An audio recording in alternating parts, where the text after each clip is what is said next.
On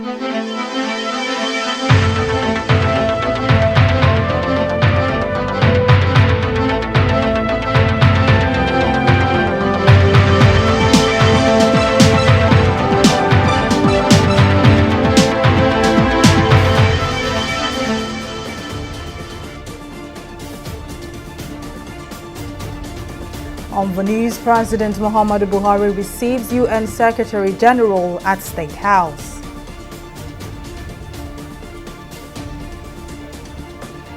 Governor Fayemi officially declares to run for presidency.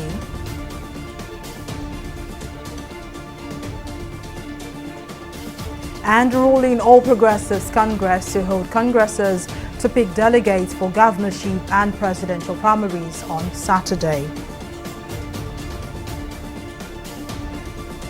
Well, glad to have you join us in News Now. I am Mary Kanu. President Muhammadu Buhari has received the United Nations Secretary General Antonio Guterres at the State House in Abuja. Guterres was received by the President and top government officials after he visited the United Nations House in Abuja alongside some top officials and diplomats of the agency. The UN chief had arrived in Nigeria on Tuesday and also visited Borno State, where he proposed the reintegration of repentant terrorists. This, he said, is key to the restoration of peace in the northeast region. He also pledged support to the fight against insurgency and humanitarian crisis in Nigeria with $351 million. Some of the enormous challenges facing this country. Violence continues to cast a shadow of death over so many Nigerians and has sparked a crisis of displacement across the country and the neighborhood. But yesterday I came out of Borno with the sense that Nigeria is able to defeat this threat. We are very active in support of the humanitarian efforts of the Nigerian government. And that is why we have called for an additional $351 million as part of the overall $1.1 billion for the humanitarian response plan for Nigeria. Despite all they have seen and endured, the people I met remain hopeful and committed to returning to their communities and resuming their lives. To that end, I welcome the establishment of the Presidential Committee on the Repatriation, Return and Resettlement of Displaced Persons in the Northeast. The importance of this visit cannot be lost on anyone in this country, indeed on the entire African continent. Coming at a time when the entire global attention is focused on the unfortunate situation in Ukraine, we in this region are feeling already that the world is forgetting about us.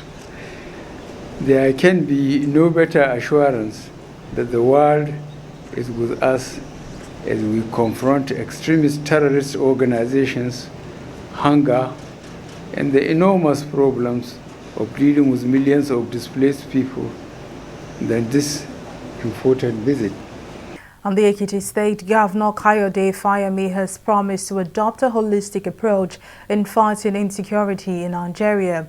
Fayemi, who is also the chairman of the Nigeria Governors Forum, made this known in Abuja on Wednesday when he officially announced his intention to run for the presidential seat in the 2023 general election. Flanked by party members, top government functionaries and diplomats, the aspirant pledged his determination to make Nigeria a better place if elected president. Our correspondent Folashade Ogorinde tells us more in this next report. Governor Kayode Fayemi's declaration ceremony, where it declares its intention to join the 2023 presidential race on the platform of the ruling All Progressives Congress (APC), was not business as usual. The ceremony was graced by traditional rulers, politicians and officials of the state government who came to lend their support to the Ekiti State Governor. Welcomed by a dance troupe, Governor Fayemi mounted the podium to officially declare his interest to direct the affairs of the nation come 2023. I stand before you today in total humility and with all sense of responsibility to solemnly declare to all within our party and Nigerians at large my decision to accept my name to be put forward for consideration by the All Progressive Congress leadership as our party's standard bearer in the upcoming contest for a successor to our leader, President Muhammadu Buhari. In his declaration speech, Fayemi gave insight into critical issues he intends to tackle if he becomes Nigeria's next president. Top on his agenda was insecurity, which he says must be tackled holistically. I will be leading the implementation of a holistic and integrated response to the multifaceted security crisis confronting us. We can expect the retooling of our armed forces, intelligence agencies, and our border guards will be pursued in tandem with an overhaul of our policing system and the phasing in of bold, universal social policies that will enable us decisively tackle poverty and upgrade human capital and security. A cross-section of journalists and thought leaders had a question and answer session with the aspirant. The governor responded to questions on his agenda for women, state of the nation, among others. For us in Ekiti, we feel that empowering our women by providing them with alternative means of livelihood beyond dependence on their spouses is something that is critical to our own approach to this. So these are things that would be done given the opportunity as president of our country. With today's confirmation, Fayemi joins over 18 other presidential hopefuls across political parties for the #1 seat in the forthcoming elections. Folashade Ogurinde, TV360 News. More than 20 presidential aspirants have publicly declared their interest to run for the seat of the president in 2023, Governor of Ekiti State, Kayode Fayemi. The former governor of Edo State, Adams Oshiomhole, are the latest aspirants to join the pool, all promising change and reforms for Nigeria's economy. With just a few months until the 2023 general elections, what does this mean for the country's polity? Joining me on the news to discuss this is Sonny Maduka, who is a public affairs analyst. Well, thank you for joining us on the news. Now, looking at the state of the country's polity, the pool of presidential aspirants keeps increasing by the day. Literally, everybody is declaring their intentions to run for the country's presidency. Now, what do you make of the situation? Well, it gives you room for you to understand the psyche of most of our leaders. As of today, you know the problem we are facing. We are facing more heinous problem in terms of security, ASU strike and all. And it tells you also how much a person can project or invest in an investment they feel that they can make it. Ordinarily, if I want to make an investment of 100 million, I should be able to look at 150 million as returns. But in 8 years as a president, I've asked myself, you're investing 100 million and you're going to reap 50 million. So it gives you credence to understand the psyche of these our leaders. They're not going there to really serve. They're going there to for their own personal whatever. I think some of them want to improve on their CVs. 18 is outrageous. And I'm just looking at what exactly are they going to achieve? Because most of them that are there are governors. And you look at their states, what have they been able to do in their states to warrant them coming to lead the big estate, which is Nigeria? Their states are in shambles. Some of them are talking about taking up to security challenges.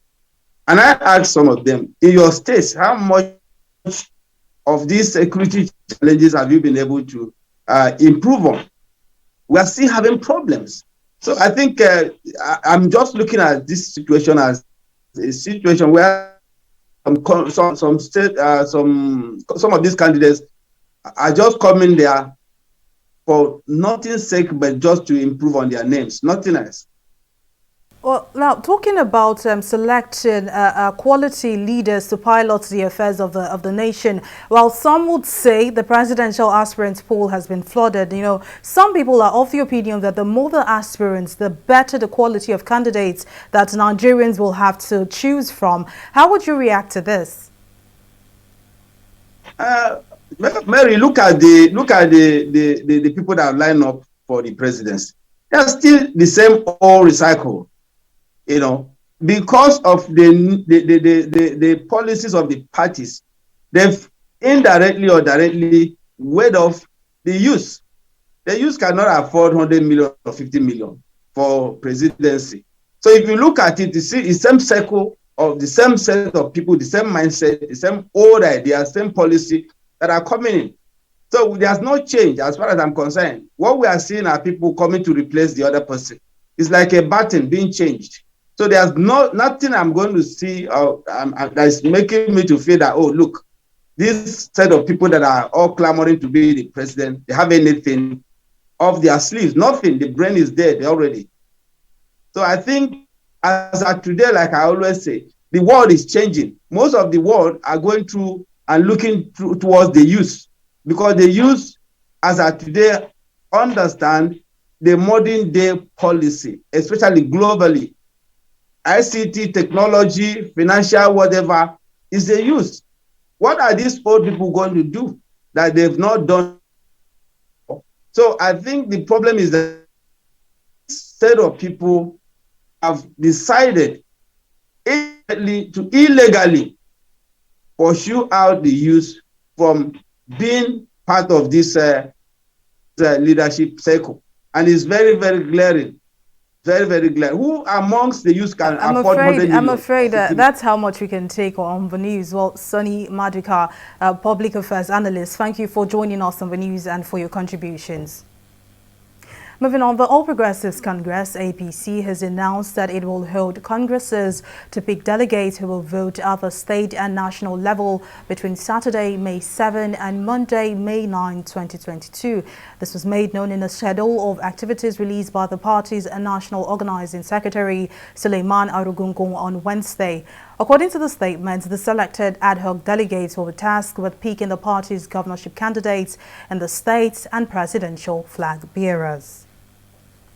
Still in politics, the demands by a group that concern Nigerian citizens on the need to zone the presidential ticket to the south has faced mixed reactions by the ruling All Progressives Congress APC and the opposition People's Democratic Party, the PDP.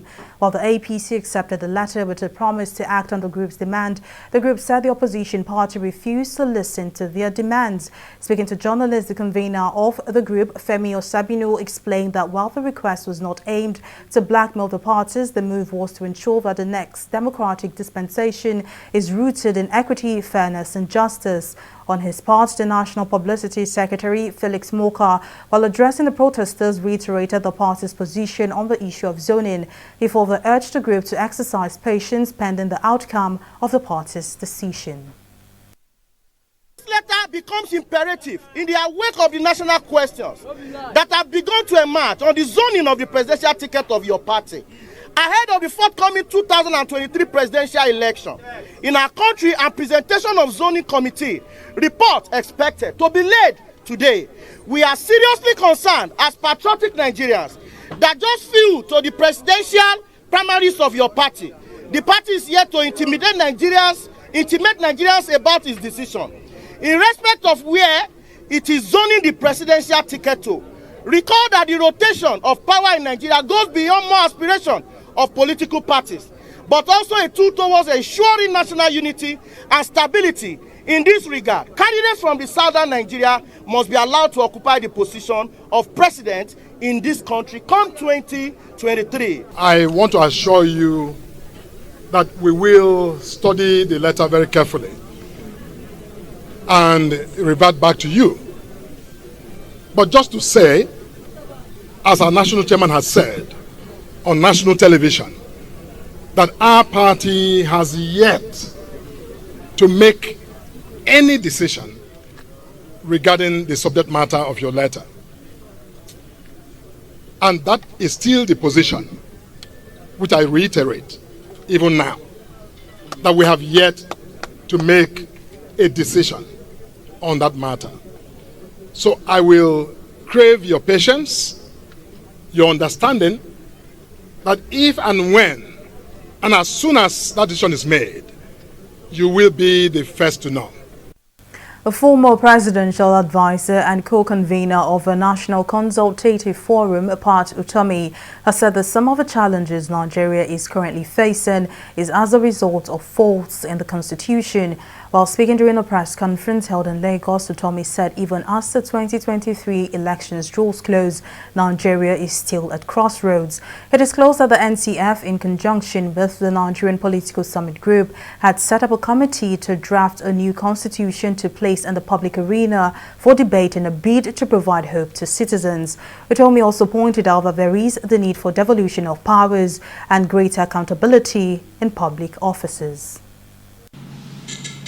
There's no question now that the state of anomy that we have been plunged into, the economic reversals we have suffered, have made unemployment our flag and poverty capital of the world our title. The imperative of carrying out surgery on the document and agreement of how we associate is therefore staring us in the face. And we have tried to confront it with national unity at the heart of our consciousness.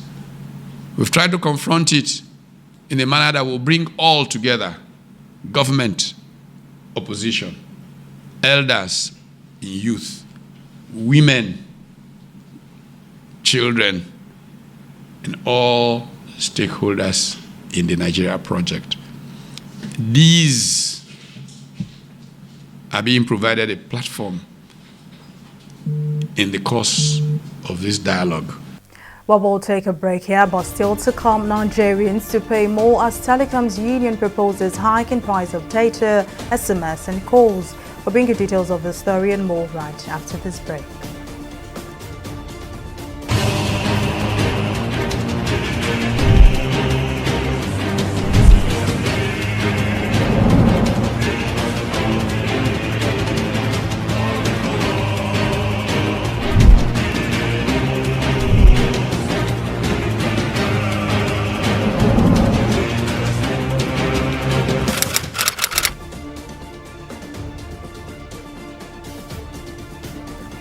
Welcome back. Now here is a recap of some of our top stories tonight. President Muhammadu Buhari has received the United Nations Secretary General Antonio Guterres at the State House in Abuja. Guterres was received by the President and top government officials after he visited the United Nations House in Abuja alongside some top officials and diplomats of the agency. We also told you that the Ekiti State Governor Kayode Fayemi has promised to adopt a holistic approach in fighting insecurity in Nigeria. Flanked by party members, top government functionaries and diplomats, the aspirant pledged his determination to make Nigeria a better place if elected president.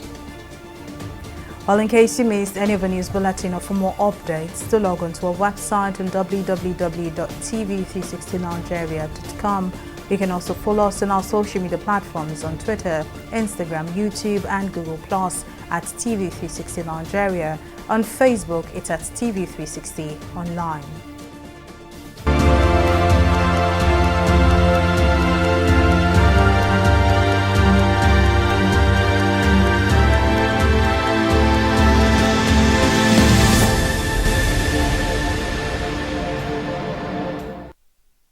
And also COVID-19 stories in updates. Beijing has reopened a mass isolation center as authorities seek to contain an outbreak of COVID-19 in the city.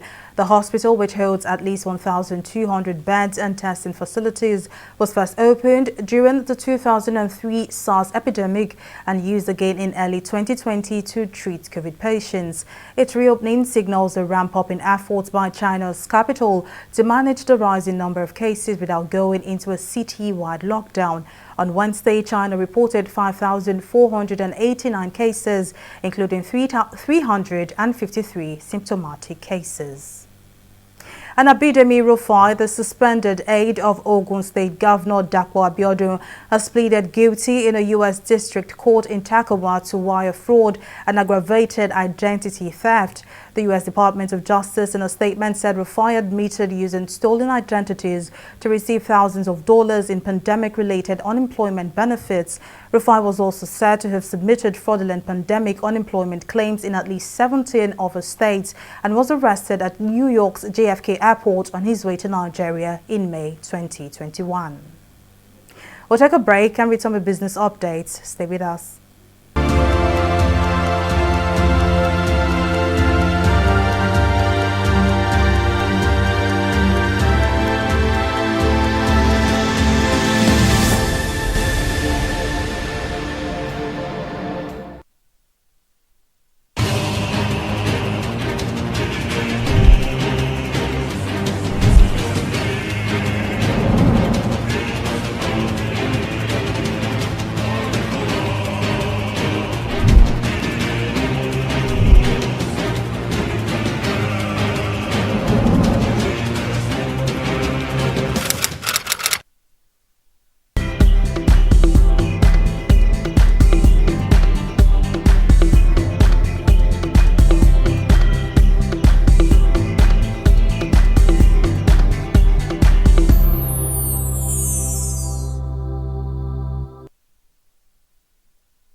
Welcome back. Simisola Adigun standing by with business updates. Simisola, over to you. Thank you, Mary. Welcome to business. Telecommunication companies under the Association of Licensed Telecom Operators of Nigeria, ALTON, have asked for upward reviews in voice calls, short message services, SMS, and data cost. ALTON said this in a letter addressed to the Nigerian Communications Commission, NCC, citing the rising cost of running a business. According to ALTON, the proposed upward review of the price of calls will increase from 6 naira 4 kobo to 8 naira 95 kobo, while the price cap of SMS will increase from 4 naira to 5 naira 61 kobo. It added that the introduction of the recent excise duty of 5% on telecom services had further increased the burden of multiple taxes and levies on the industry.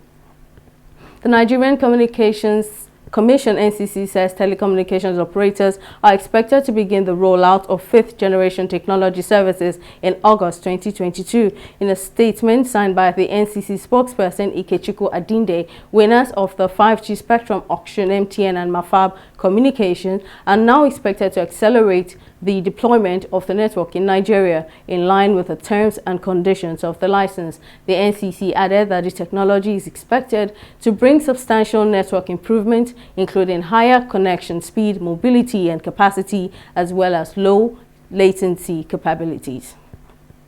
We'll take a short break and be back with stock market report.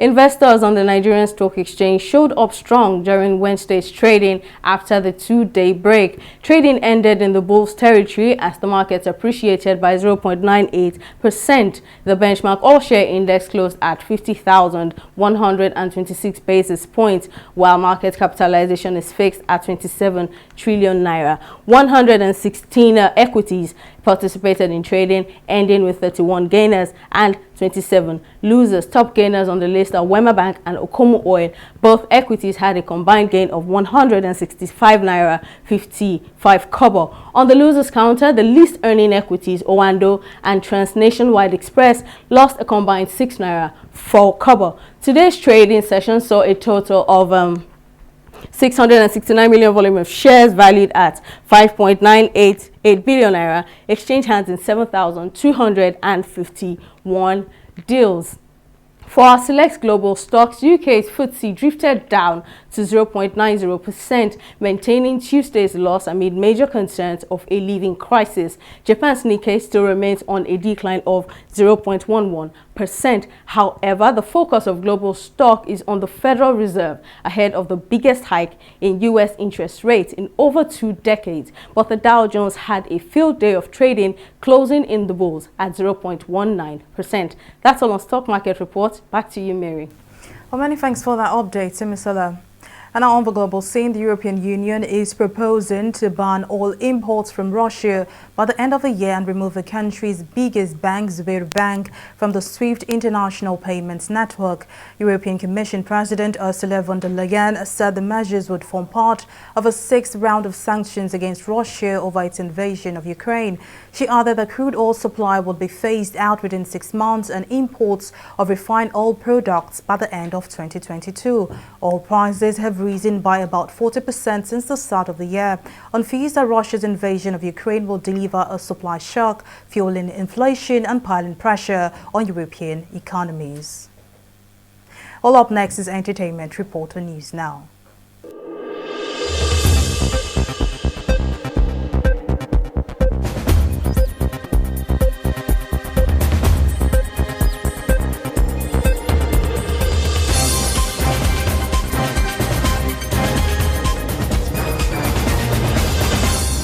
Nollywood has again been thrown into mourning following the death of actor David Osage on Wednesday.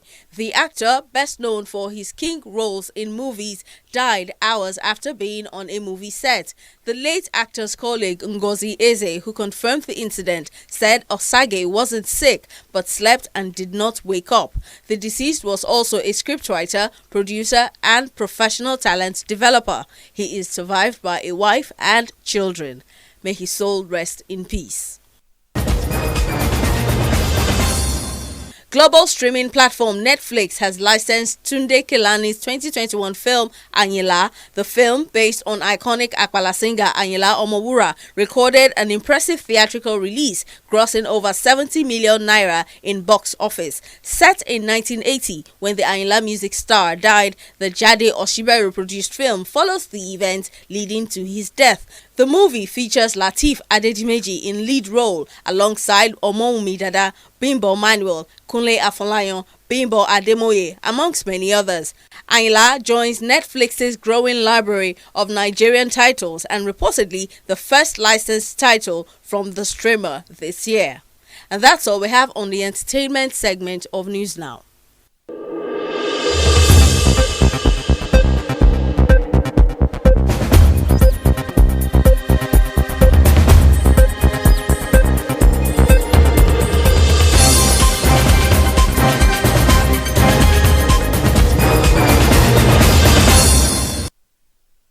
And in sports, Real Madrid and Manchester City will go head-to-head in the second leg of a Champions League semi-final match on Wednesday in Spain.